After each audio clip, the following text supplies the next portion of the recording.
In an age of empires and uncharted seas, when maps held more empty spaces than known lands, one man dared to challenge the unknown: Ferdinand Magellan. In 1519, he set sail under the Spanish flag, seeking a new route to the Spice Islands. But what began as a voyage of trade became an odyssey of survival, treachery, and war. For 3 years, we braved merciless oceans, famine, and rebellion, until at last we became the first to sail around the world. I, Antonio Pigafetta, was there. I witnessed the triumphs and tragedies, the betrayals and the sacrifices.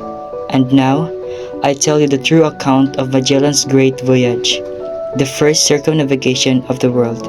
This is our story.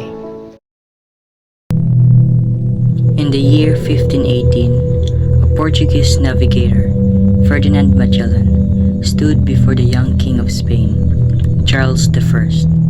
His dream was to find a western route to the fabled Spice Islands, a journey never before accomplished. But he needed royal support.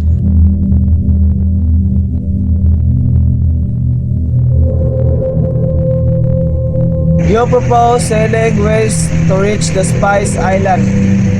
Why should Spain trust a Portuguese with such a mission? Your Majesty, the Treaty of Tordesillas grant Spain this land with 5 ships. I will bring you wealth beyond imagination. Very well, but do not fail me. With the king's approval, Magellan's dream was set in motion. 5 ships were prepared: Trinidad, San Antonio, Concepcion, Victoria, and Santiago. And so, on the 20th day of September, in the year 1519, our fleet set sail from Sanlúcar de Barrameda. 270 men from different lands, bound by one mission: to find a passage to the unknown. None among us knew that only a handful would live to see Spain again. As the months passed, the hardships of the journey tested the will of the crew. The bitter cold, hunger, and uncertainty turned men against their commander. And so, in the shadows of Puerto San Julian, rebellion took root. Magellan lead us to ruin. A Portuguese should not rule the Spanish fleet. You have rapidan para los traidores! Magellan's discipline and strategy proved superior. He ordered surprise counterattack, swiftly reclaiming the mutinous ships. Mendoza was slain, Quesada was executed, and Cartagena was marooned on these desolate shores, never to be seen again. At last, fortune smiled upon us. In October of 1520, we found the passage Magellan had sought, a narrow waterway winding through the land. It was treacherous, filled with hidden dangers, yet it offered hope. As we pressed forward, tragedy struck.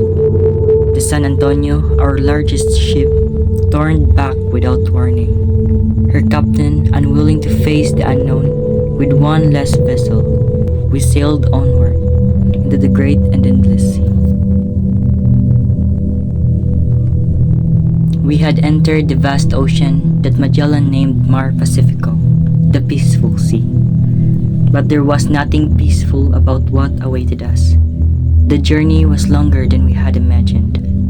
For 3 months and 20 days, we saw nothing but endless water. No land, no food, no salvation. Men fell to scurvy, their gums rotting, their bodies wasting away. We boiled sawdust into soup, chewed on leather soaked in seawater, anything to survive. And then, when hope was nearly lost, land appeared on the horizon. On the 16th of March, we sighted an island. It was small and uninhabited, yet it offered us what we needed the most: fresh water, rest, and hope. we had reached the archipelago, later known as the Philippines.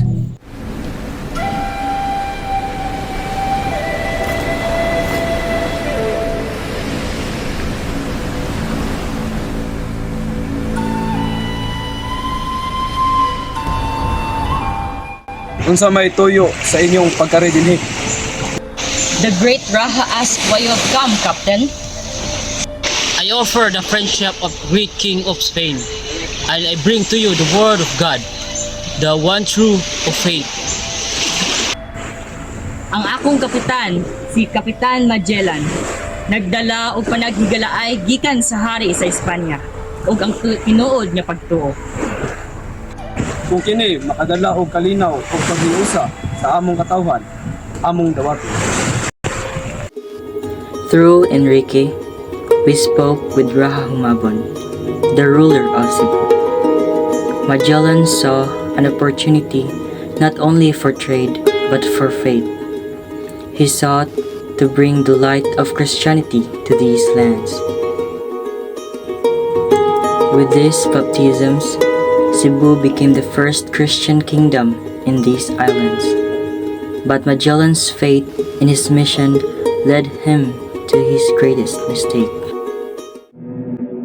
In his zeal, Magellan sought to prove his loyalty to Raha Humabon by subduing the ruler of Mactan, Lapu-Lapu. But he underestimated the strength of the warriors who defended their land. Ferdinand, stand ground! Dilita ba tayo madlok? Ato palitan atong yuta!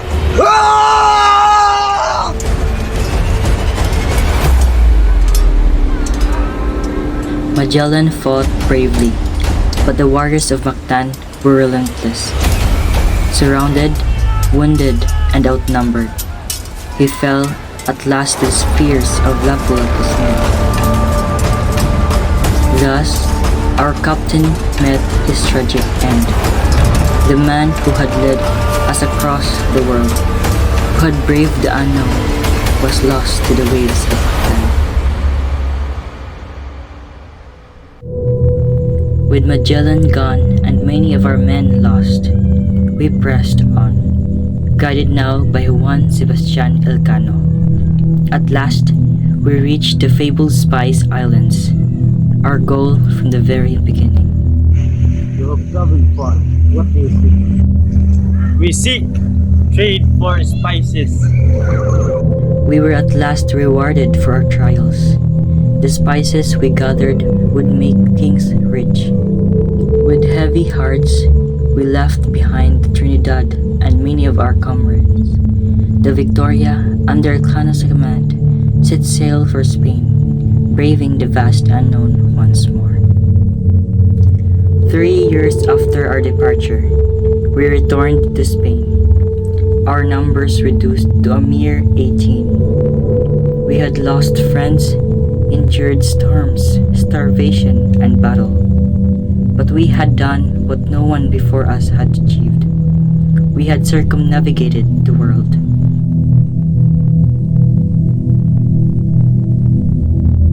You have conquered the world's ocean. But a great cause, Your Majesty. Thus ended our long journey. Magellan had not lived to see our triumph, but his dream had been realized. The world was truly round, and mankind had taken its first step toward understanding its vastness. This was our story, the first circumnavigation of the world.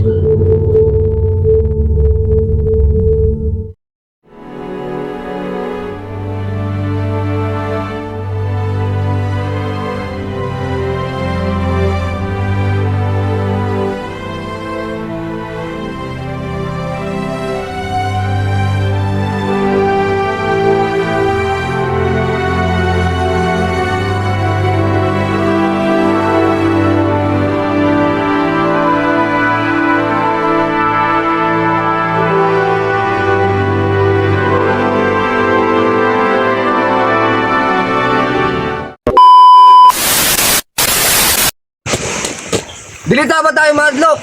Ato palitan atong yuta! Ah!